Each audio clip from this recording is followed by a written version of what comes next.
our military being attacked over the weekend by President Biden is saying these are Iranian-backed militants. I don't think anyone has any doubt on that. I think the president is trying to figure out which ones. And so just to catch people up, in case they're just joining us, 3 of our troops were killed, dozens of others injured. And, you know, this is one of 160 or so that we've seen over the last, 6 or 8 months?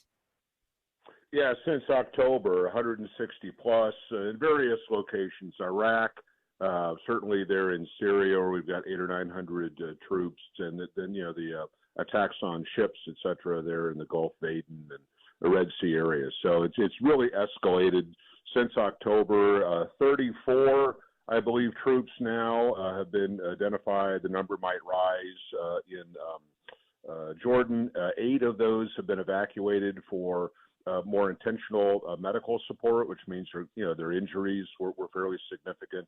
So this pressure that will mount on President Biden to do something to respond, probably directly against Iran, is just going to be enormous. And you account for the current political scene here in the U.S. with the presidential election cycle, and the Democrats can't be seen to be weak on securing the country and our troops and all that. So this could go sideways pretty quick in very severe ways.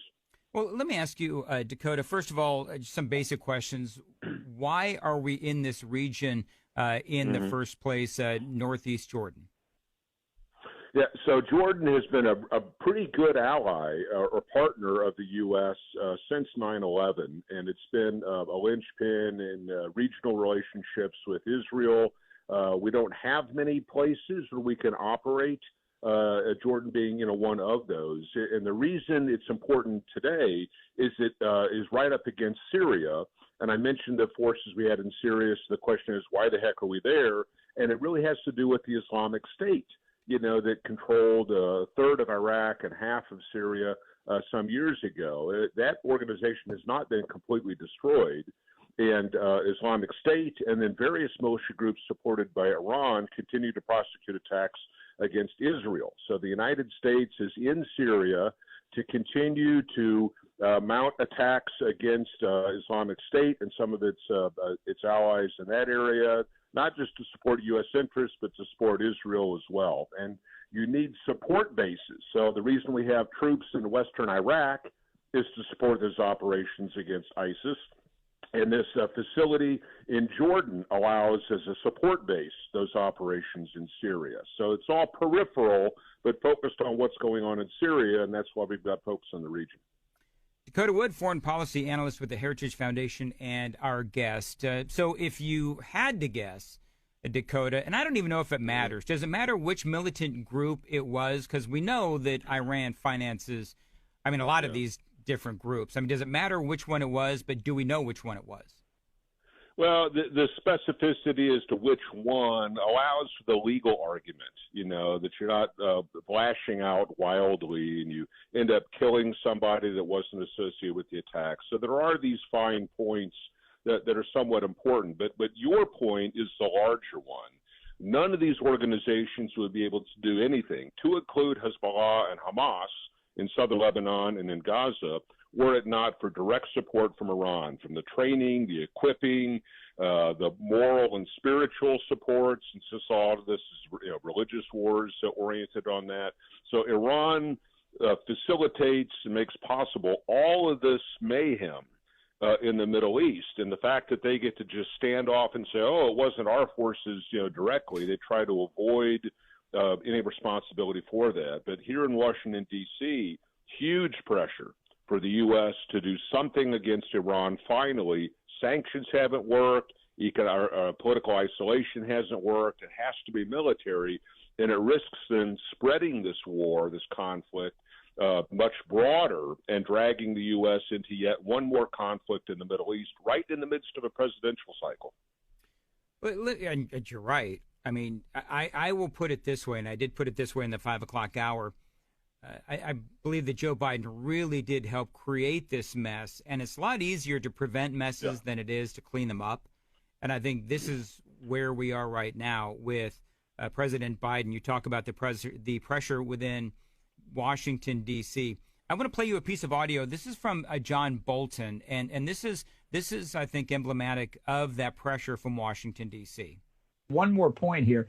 You don't do this in a tit for tat response. You don't say, well, they did this and we're going to do that. To reestablish deterrence, or maybe establish it in the first place, we have to impose enough pain on Iran that it outweighs what they've done to us and is sufficient for them to say, we're never going to try it again. So let's see what Biden does here. We talk about proportional response, and one of the things that Bolton is saying is that, no, we don't need to do a tit for tat, a proportional response.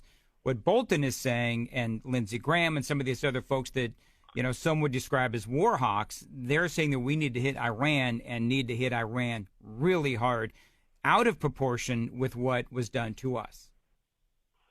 Well, I agree with that. I really do. I mean, power is the currency of the realm in that region. So you have to fear your opponent such that you don't move against them. So, what have been the consequences for all this Iranian stuff going back years, even to the Obama administration? They've reaped hundreds of billions of dollars, trying to incentivize them to depart their nuclear program. They're not going to do that. They're pressing on and will become a nuclear power. To release hostages, billions of dollars. So, where has been the cost, even economically and diplomatically? There's still an influence on the world stage, even though trade in oil is illicit, illegal. It still occurs. They're still having. Just today, I think they had a rocket launch where they put 3 satellites in orbit. So this is not some pariah state. And so when you have these military attacks, now the deaths of 3 American service members, the disruption of the flow of commerce through the Suez Canal region, right, connecting the Mediterranean to the Indian Ocean, that area, something has to occur. And this response that Bolton talks about and you raise has to be severe enough that Iran pulls its hands back, that have been bloodied pretty well. And so, when you allow these problems to accrue over time, you're exactly right, and that the solution is much more costly than any of the preventive actions that could have been taken at much lower cost and without a whole lot of risk in the days leading up to this. So, Dakota, talking about China, the China factor, Russia as well. We know that Russia buys a lot of their arms from Iran. And so when you attack Iran, how much of a concern do you have, of course, that China and Russia will step in at some point? I don't think they will right off the bat. It's in Russia's and China's interests to have the United States ever more distracted. So if the U.S. takes action against Iran, and that complicates much larger the region, this thing going on between Hamas and Israel is not in isolation from these larger issues. Houthi rebels in Yemen, the stuff going on in Syria, what's going on in southern Lebanon with Hezbollah. It all takes U.S. attention and the allocation of some level of resources in each of these areas. And it takes away then our ability to, let's say, focus on Ukraine or what would we do in response to Taiwan. So the more problems China can help facilitate, the better it is for China. So if the U.S. did something against Iran, I don't think that China would get involved directly against the U.S. What they probably would do would go to the UN and other organizations and say, look at this big bully, the U.S., prosecuting attacks against Iran, and it's not proven that Iran was in any way directly responsible for attacks against, ships or Americans or anything like that. So they would tangle things up in all these distracting, encumbering sorts of actions. But they would, in the background, clearly be supporting Iran with, hard currency and energy purchases and additional weaponry or whatever. And so this would be used as a proxy war or a proxy conflict or crisis to keep us immersed in problems while Russia and China go off doing their own things. So what would if President Biden actually did what, some people like John Bolton are advocating for, what would those targets look like? What does an attack on Iran itself look like? Yeah, Mitch McConnell's calling for a strong response. Senator Yeah. Tom Cotton says it has to be attacks inside of Iran. So then what the administration would do is try to link as carefully as possible a target attacked in Iran with what's going on in the Middle East. So if it's the Iranian Revolutionary Guard Corps, a Quds force, maybe a missile production site or a drone factory, where you could, establish that linkage, that we attack something that's related to what's going on in the broader Middle East. Those are the kinds of targets. So you could look, there's a whole list of things: command and control facilities, production factories, training base, some kind of a logistical supply hub. You could look at a naval base, perhaps, if you could see that was part of these small speedboats that have been harassing shipping in the Persian Gulf and as you get down into the Indian Ocean area. So they would go to this laundry list and say, what connections can we make between this target and the activities that we have seen in Syria and in Western Iraq and elsewhere? I guess, Dakota, one last question here. You have so many people that will, on the one hand, say that we should not be getting involved in any more foreign wars. But those same people will then turn around and say, well, Joe Biden is weak. And it feels like sometimes those folks are talking out of both sides of their mouth. It's like, what do you want? Do you want Biden to act strong militarily and attack Iran? But at the same time, they're saying that he should not be starting any more foreign wars. And I guess it seems to me, and everybody knows I am anti-Joe Biden to the core, it seems like he's in a tough position, though. It is, and if you had, we'll just pick Senator Cotton because he's been so vocal about attacking inside of Iran. If he were the president, would he actually want to start a war with Iran? So it's the nature of politics where you can criticize your opponent to the nth degree because you don't bear any consequences, for whatever results from those sorts of decisions, right? So, I mean, you hit it spot on. If Biden doesn't respond, his political opponents will say that he's weak. If he does respond, well, he's dragged us into yet one more conflict, these endless wars in the Middle East. So what's a guy to do?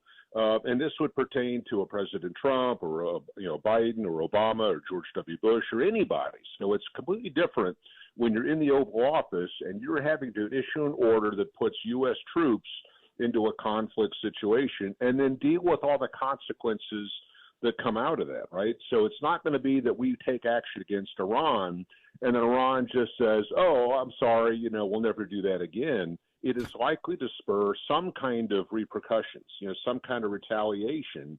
And once you start a war or a conflict of any type, it is really hard to stop that, right, or to predict the outcomes or the results. And so the security team around Biden is going to be considering all these things. And to add to that, what it looks like on the campaign trail as they get into the general election, against whomever the Republican nominee is. Most likely Trump, but we'll have to see how that plays out. So easy to carp from the outside. You're not the one responsible for dealing with the consequences on the inside. 6:51. I don't know, Dakota, if you can do this in 45 seconds or less. Sure. What is the shape of our military right now, and could we even start to engage in that kind of a conflict? We could start to engage, but it's about the only thing we'd be able to do. We have half the size of the military we did in the Cold War. Training is probably half of what it was back then as well. We're using our troops twice as much as we did because you've got half as many to use, and we haven't lessened our uses of them different places. So we're really in a tight spot. And it's not a one-year problem. It's developed over the last 30 years. So, the world happens like we're seeing today, and we're not postured properly to respond to that. And now we're seeing the consequences. Dakota Wood, always great to have you on for your spot-on analysis.